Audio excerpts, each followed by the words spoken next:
Welcome to our series, From Africa to the World and Back to Africa, where we shine the light on some great work by Africans and friends of Africa on Africa and how Africa can progress. In today's episode, we review the book Africa Open for Business, discover the ABCs of doing business in Africa, and why it is time to invest in this continent of opportunity by Dr. Diane de Vries. This book is so important and so eye-catching because it separates the openness of doing business in Africa into A, B, and C.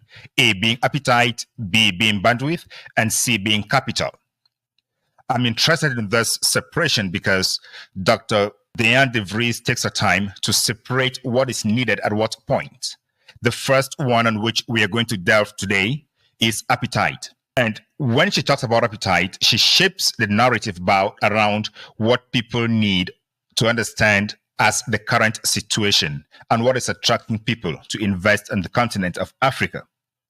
Like all other authors who have written about investment in Africa, business in Africa, she identifies those critical problems that everybody writes about. But the difference here is she proposes solutions on how to go around those challenges, how to face those challenges. And this makes it very important to me. I don't know about you, but I find this as a different approach to telling Africa's story.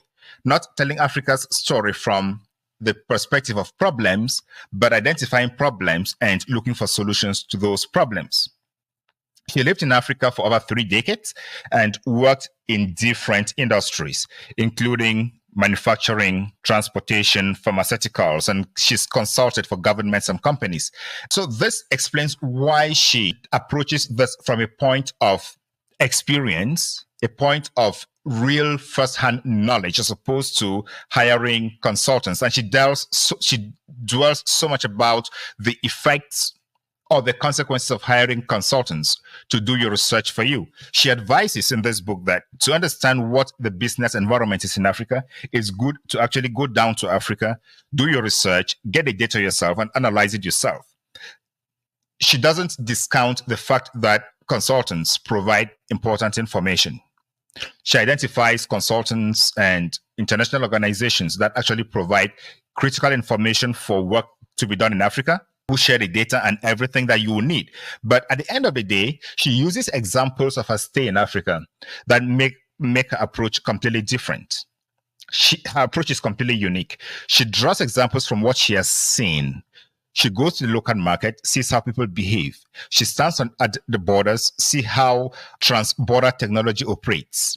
She goes to the port, looks at the site where she's supposed to construct a warehouse or where her company is supposed to construct a warehouse and gives an impression based on what she has seen and what is on the field.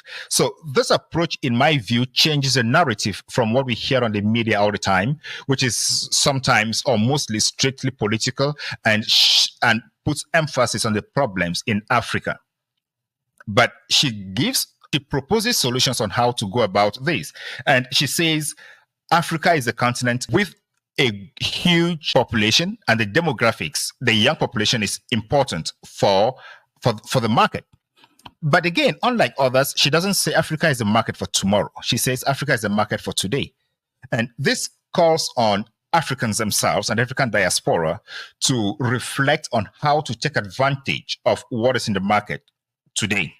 How to invest in under the current circumstances, how to go around the challenges to find solutions to their problems rather than avoiding investments in Africa at all costs. In addition to this, she identifies sectors that are relevant or that are selling more in the African market, and these are technology, agriculture, and manufacturing. So these are around those issues that Africans themselves can actually invest. If we look at technology, she identifies and lays emphasis on the fact that mobile technology has made Africa to leapfrog the cable telephone lines. So with current technological improvements, Africa does not need to go through the same stages that other countries that went through the Industrial Revolution go through. So this is a spotlight where Africans can actually take advantage to invest on the continent without necessarily facing the difficulties of the past. And she identifies also the fact that Africa is known for corruption.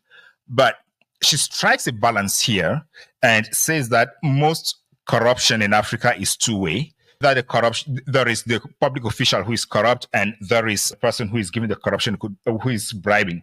It could be the person bringing the business. But at the same time, she says that it's important that those who go in to do business recognize the importance of being ethical and respecting the laws of that country. She also talks about winning hearts and minds. This is quite important because operating in a community requires that you build a relationship with the people of that community so that the people don't see you as a burden on them. They don't see you as someone who came in to steal their resources and go away. They see you as part of them. And this creates a good relationship with the people, especially for those businesses that operate in direct contact with local communities. You could think of mining, infrastructural development, agriculture.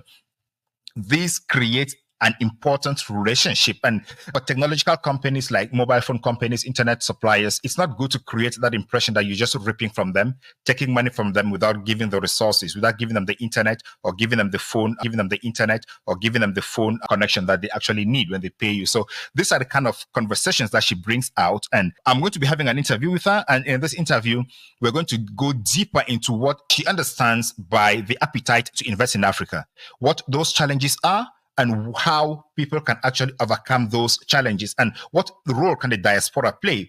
Many Africans are already investing on the continent, which is a very positive step. And we are going to look at other ways of enticing, which is a very positive step. And we are going to look at other ways of enticing and catalyzing people to go invest on the continent of Africa. So the takeaway from this book is she underscores that achieving success in Africa necessitates a balanced approach that integrates commercial expertise and cultural sensitivity, ethical conduct, and a steadfast commitment to the continent's sustainable development.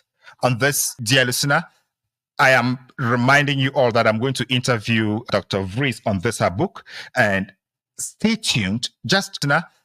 I am reminding you all that I'm going to interview Dr. Vries on this her book, and stay tuned. Just sign on, subscribe to this channel now so you get the interview when it comes out. And her interview, her narrative does not limit her stuff to the most sophisticated companies. It talks about people who can invest at all levels. Depending on your level of capital, she is still going to be very relevant to you. So you understand the dynamics around here. And in the book, she also talks about meeting government officials, politicians, presidents who tell her what they see about the continent, what they feel about the continent, and how they are working to improve the situation. And who knows, you listening to me now, or you who is going to watch the interview with her, you could be that promising link between the population, the government, and businesses in Africa. So why don't you subscribe, share, and like this page? That is the energy we need to keep on going. And I'm happy Dr. Vries would be happy to listen to your questions and your insights about investing in Africa, and she would comment during our conversation. So you could leave your comments here. We shall be there with you next time. Thank you so much and have a great one. Bye.